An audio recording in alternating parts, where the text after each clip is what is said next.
जय कृष्णा, जय श्री राधे, राधे राधे। मैं आपको अपना एक्सपीरियंस बताने वाली हूँ कि कैसे मैं भक्ति में आई, कैसे मैं लड्डू गोपाल की सेवा करने लगी, कैसे मेरी लाइफ 1 साल में ही चेंज होगी।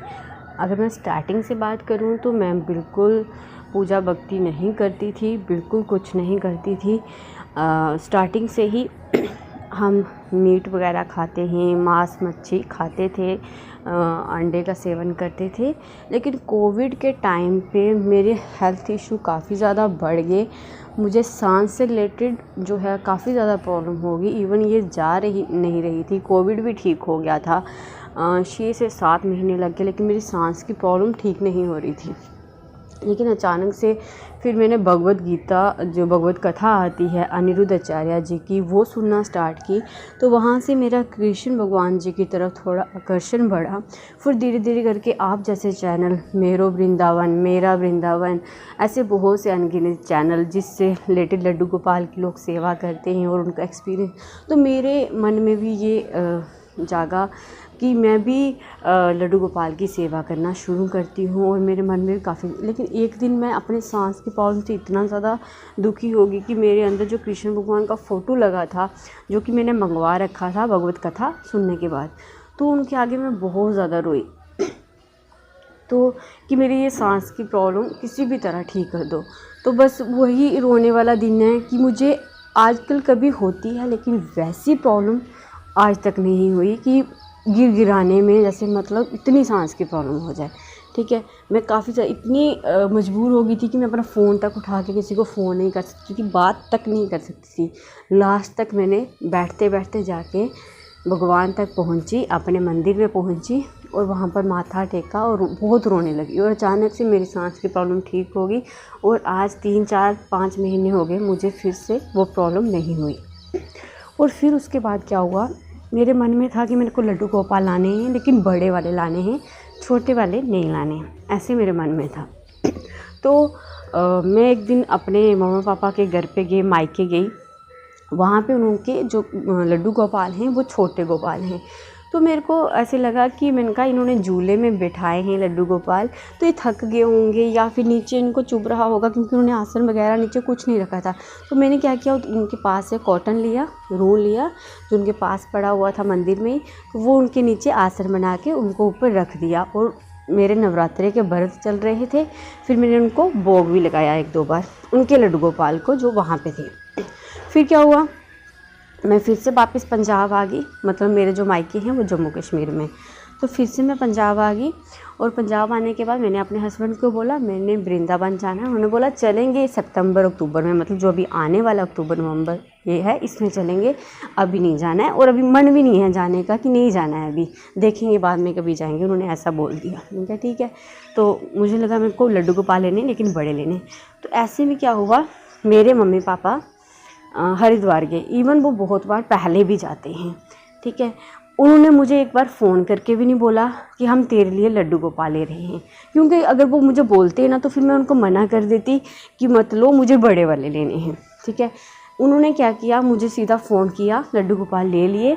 और मेरी मम्मा को बोला कि मैंने ना लड़की के लिए, अपनी बेटी के लिए लड्डू गोपाल लिए हैं।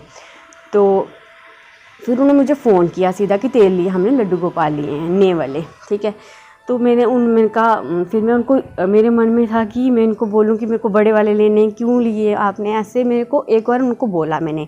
लेकिन फिर मेरे मन में हुआ कि अब कहते हैं कि अगर कोई सेवा के लिए दिए तो ये ज़्यादा अच्छी बात होती है, तो मत ऐसे मत बोल, अब आने अगर आ रहे हैं तो खुद तो ठीक है। मैंने ऐसे ही सोचा। तो मैंने कहा ठीक है ले आओ। तो फिर वो ले आए। फिर मैंने मन में सोचा कि अगर लड्डू गोपाल ये मेरे लिए आए हैं तो मम्मी और रास्ते में पंजाब ही मेरे पास आ जाए, हरिद्वार से पंजाब आ जाए सीधा, अगर लड्डू गोपाल मेरी सेवा के लिए आ रहे हैं। लेकिन मेरे मम्मी और पापा और पंजाब नहीं रुके, वो सीधा जम्मू चले गए। और जब वह जम्मू गए उसके बाद थोड़े 1 महीने तक, 10-15 दिन के तक शायद मैं भी वहाँ पर गई। ठीक है, मैं वहाँ पे गई, मुझे लगा मैं अपने लड्डू गोपाल को भी ले आऊँगी तो साथ में मिल के भी आऊँगी। और जब मैं वहाँ पहुँची और जब आने का टाइम हुआ, मैंने अपने लड्डू गोपाल को भी तब देखा जो मेरे मम्मी उन्होंने लाए थे मेरे लिए, नए वाले। ठीक है, उनके लड्डू गोपाल की मैं बात नहीं कर रही हूँ, अभी जो उन्होंने नए वाले लाए थे मैंने उनको देखा, ठीक है। उनकी तरफ मेरा जो अट्रैक्शन था वो काफ़ी कम था। और जब मैं लड्डू गोपाल आते समय पंजाब जब वापस आने लगी, तो जब मैं लड्डू गोपाल नए वाले अपने लाने लगी वहाँ से, जब मेरे को मम्मा देने लगी, तो मेरा बेटा रूठ गया कि हमने ये लड्डू गोपाल नए वाले लेने नहीं हैं, हमने नानी उनके लड्डू गोपाल लेने। कौन से वाले? जिनकी सेवा मैंने नवरात्रों में की थी। आपको याद आया कि मैंने पहले बोला था कि मैं नवरात्रों में उनके घर गई थी तो मायके, तो मैंने लड्डू गोपाल की सेवा की थी, उनके नीचे आसन रखा था, ठीक है। तो उसने अचानक से एंड टाइम में बोला कि मुझे ये लड्डू गोपाल नहीं लेने हैं, मुझे वो वाले लड्डू गोपाल लेने हैं। अब बहुत से लोग बोलेंगे हैं तो सेम, हाँ हैं तो सेम, ये लड्डू गोपाल की ही लीला है, मुझे कुछ नहीं पता। तो जब उसने ये बात बोली तो मुझे भी लगा कि ठीक है, अगर ये बोल रहा है तो उन्हीं के लड्डू गोपाल ले जाते हैं। तो तब तक ये बात मेरे दिमाग में बिल्कुल नहीं थी कि ये क्या है, कुछ भी नहीं। मुझे लगा बस ये बोल दिया। अचानक से जब हम पंजाब की तरफ ट्रेन में बैठे तो मेरे अचानक से दिमाग में ये बात स्ट्राइक की, शायद लड्डू गोपाल की ही लीला थी। तभी मेरे दिमाग में ये बात आई कि ये पूरी लीला हुई है कि लड्डू गोपाल को मैं चाहती थी लाना, लेकिन जिनकी मैंने सेवा की थी उनका मन मेरे में आ गया था, या फिर वो मेरे से सेवा लेना चाहते थे, क्योंकि मेरे मम्मा पापा लड्डू गोपाल की सेवा नहीं करते, सिर्फ एज ए उन्हें पूजा भक्ति के लिए ही रखे, उनकी सेवा नहीं होती है, ठीक है। वो लड्डू गोपाल की मैंने शायद सेवा की, शायद वो तभी मेरी सेवा लेना चाहते थे, शायद तभी वो मेरे घर आए, ठीक है। जब वो मेरे घर आए तो मुझे बहुत था कि क्या पता, क्योंकि मेरे पति इतने भक्ति पूजा में नहीं हैं। मुझे लगा कि क्योंकि वो काफ़ी ज़्यादा, जब मैं पूजा भक्ति भी करती थी ना थोड़े दिनों से, तो वो काफ़ी ज़्यादा गुस्सा करते थे कि क्यों तू पूजा कर रही है, क्यों, ऐसे लड़ाई क्लेश काफ़ी ज़्यादा होता था। तो जैसे ही मैंने लड्डू गोपाल लाए सारा कुछ चेंज हो गया। बिल्कुल मेरे पति ने एक बार भी नहीं किया कहा कि तू पूजा कर, जो कुछ कर। इवन कि उनका माइंडसेट भी चेंज हो गया लड्डू गोपाल के लिए कि लड्डू गोपाल को गर्मी लग रही होगी, अंदर एसी में ला, ये वो बहुत। और मैंने लड्डू गोपाल के लिए जब बहुत सारा सामान लिया तो उन्होंने एक बार भी मना नहीं किया, इवन खुद चल के मेरे साथ सामान लाया। ये मेरे लिए काफ़ी अच्छा एक्सपीरियंस था, क्योंकि पहले ऐसा कभी नहीं हुआ था। और उसके बाद मेरे जो हस्बैंड हैं वो काफ़ी दिनों से पूजा पाठ वगैरह कुछ नहीं करते थे, इवन कि पहले करते थे 1-2 साल पहले, लेकिन उन्होंने छोड़ दिया था अचानक से। तो लड्डू गोपाल को लाए हुए अभी सिर्फ 10 दिन भी नहीं हुए थे, तो मैंने एक दिन देखा कि मेरे हस्बैंड ने पानी का जल पकड़ के लोटा और सूर्य भगवान को जल चढ़ा रहे हैं। तो मैंने अचानक से दिल में बोला, मैंने कहा जल तो इन्होंने चढ़ा दिया, आप अंदर आके भगवान करें कि आरती पूजा भी करने स्टार्ट हो जाएं। तो ठीक वैसे ही हुआ जैसा मैंने सोचा था। ये मेरे लिए काफ़ी चमत्कार का काम कर रहा था, ठीक है। तो मैं काफ़ी खुश थी और मैं लड्डू गोपाल के आगे रोने लगी कि तूने मेरे लिए काफ़ी कुछ किया है, मेरे घर का माहौल ही बड़ा चेंज कर दिया है, क्योंकि हमेशा आए दिन लड़ाई झगड़े होते रहते थे। तो फिर उसके बाद एक और चमत्कार हुआ। चमत्कार ये कि मैंने अपने हस्बैंड को बोला कि वृंदावन जाना है, मुझे जन्माष्टमी से पहले जाना है। थे मेरा कोई इशू जिसकी वजह से मैंने बोला कि मुझे जन्माष्टमी से पहले जाना है। मेरे हस्बैंड ने साफ मना कर दिया कि जन्माष्टमी से पहले जाने का सवाल ही नहीं पैदा होता है, नहीं जा सकते। तो मैं भी चुप होकर बैठ गई, मैंने कहा ठीक है। और उसके बाद उसी बीच 4-5-6 दिन के बाद मेरे भाई का फ़ोन आता है कि तुझे आपने वृंदावन जाना है। मैंने तो जाना है, उसने ऐसे बोला। तो मैंने उसको बोला तू ये काम कर, अपने जीजा जी को फ़ोन कर और बोल वृंदावन जाना है। तो उसने बोला, उन्होंने फिर भी मना कर दिया कि नहीं जाना है। उसके बाद मैंने थोड़ा जोर दिया कि वृंदावन जाना है। उसने मुझे फिर मेरे हस्बैंड ने मेरे आगे एक शर्त रखी। वो शर्त थी कि अगर मतलब उनके भाई की, मेरे देवर की अगर जॉब लग जाती है और मेरा कोई काम पेंडिंग था अगर वो हो जाता है तो वृंदावन ज़रूर चलेंगे। मैंने अपने लड्डू गोपाल के आगे बस यही बात बोली, तुझे जो भी करना है तू कर या ना कर, मुझे जन्माष्टमी से पहले वृंदावन जाना है, जैसे मर्जी कर, ठीक है। लेकिन होता क्या है कि मेरे हस्बैंड का पेंडिंग काम तो हो जाता है, लेकिन देवर की जो जॉब थी वो नहीं लगती है। फिर मैं चुप करके बैठ जाती हूँ, अभी हार्डली 1 महीने की बात है। तो फिर मैं चुप करके बैठ जाती हूँ कि ये काम तो हुआ नहीं, अब तो हस्बैंड ने जाना नहीं। तो मैं लड्डू गोपाल के पास आती हूँ और बोलती हूँ, लड्डू गोपाल अब आपने करना है जो करना है, मैं अब आगे चल के खुद से अब हस्बैंड को नहीं बोलूँगी। खुद से बोलेंगे तो मैं सोचूंगी आपकी मर्ज़ी है, शायद आपकी मर्ज़ी नहीं है कि मैं आपके अभी दर्शन करूँ, मतलब और फिर वृंदावन जाऊँ। उसके ही 2-3 दिन के बाद जाती हूँ, उसके बाद मेरे हस्बैंड को मुझे बिल्कुल ऐसा नहीं सपना बोलती हूँ कि आता है वृंदावन जाना है, जिसमें मुझे जो सपने हैं वो याद बिल्कुल नहीं रहते हैं। तो मुझे बस इतना सा सपना आता है, शायद पहले भी कुछ हुआ हो, इससे रिलेटेड मुझे कुछ नहीं पता है।